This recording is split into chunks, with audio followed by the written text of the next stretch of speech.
Apparition on a Jungle Highway.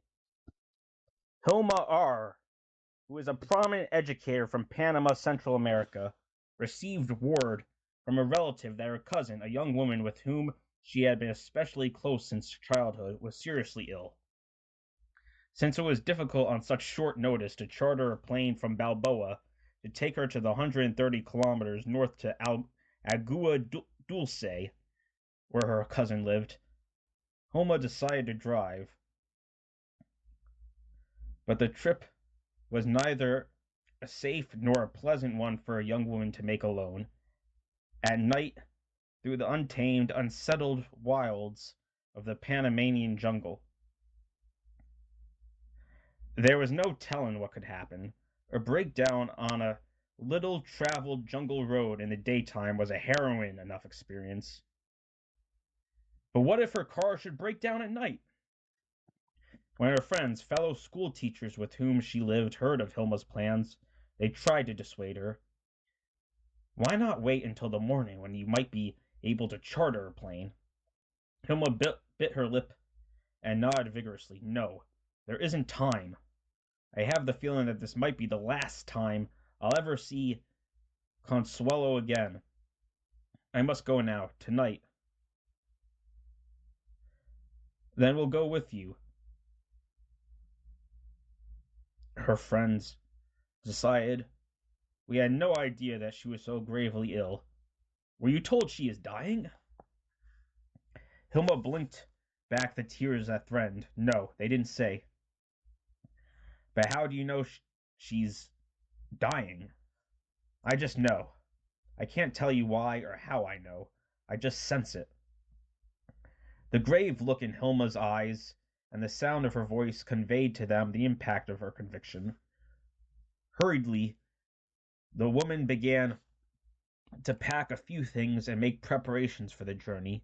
Although they did not particularly look forward to such a trip at that time of the year, the rainy season, they had made up their minds that Hilma was not to go alone. They contrived little jokes to cheer Hilma up, since she appeared to be extremely upset. Furthermore, they knew that they were doing the best thing by insisting that they go along, because there was the possibility that Hilma's cousin was gravely ill and was dying, and therefore their presence at such a time would be genuinely needed. They could not know that Hilma's feeling that this was the last time she was ever to see Consuelo again would be confirmed. The inky blackness of the Panamanian jungle swallowed them in its silence as Hilma drove along the narrow highway, peering through the windshield as kilometer after kilometer unwound behind them. It was like driving through a dark and mysterious tunnel with 1,000 unseen dangers lurking beyond. The three women riding in the car with Hilma laughed and made jokes about who would get out to fix a tire if they had a flat. Eventually, they reached San Carlos, the last settlement before their destination, without incident. They stopped for a cup of coffee and to have the car serviced, then resumed their journey. It was 11 p.m. At 12:15, Hilma suddenly began to slow the car. What are you stopping for? Someone asked. Hilma, peering intently through the windshield into the swirling black mist beyond the range of the headlights, whispered in a frightened tone, Something's up ahead. It seems to be blocking the road. The four women strained to peer into the gloom. The car slowed to a crawl as Hilma cautiously drove toward the thing that seemed to be barring their way. Suddenly she cried out and jammed on the brakes.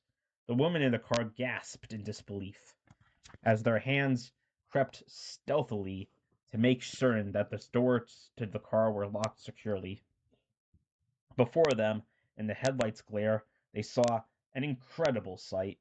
The figure of a young woman wearing a full-length dressing gown was lying on her back in the center of the road, her hands folded upon her breast.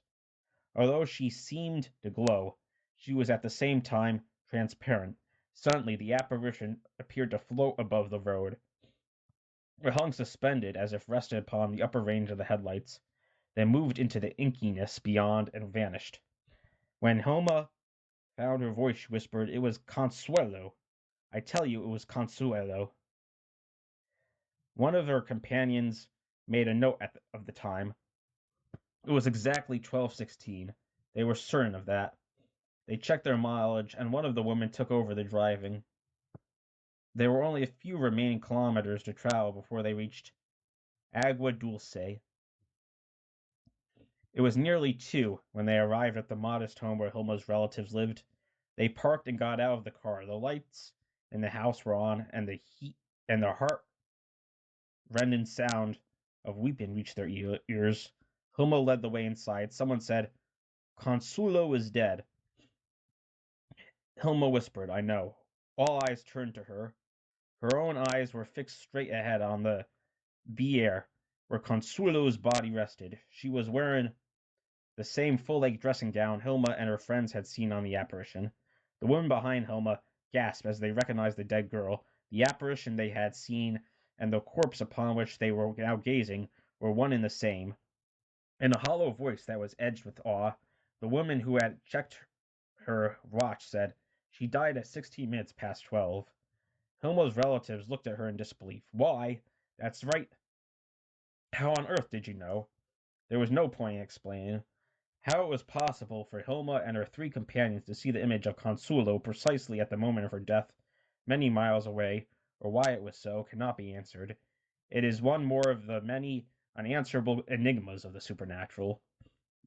And Hilma, as well as her 3 friends, have ceased to question the whys and wherefores. They remember the last time they saw Consuelo on that journey through the jungle night, and they know that what they saw really was there.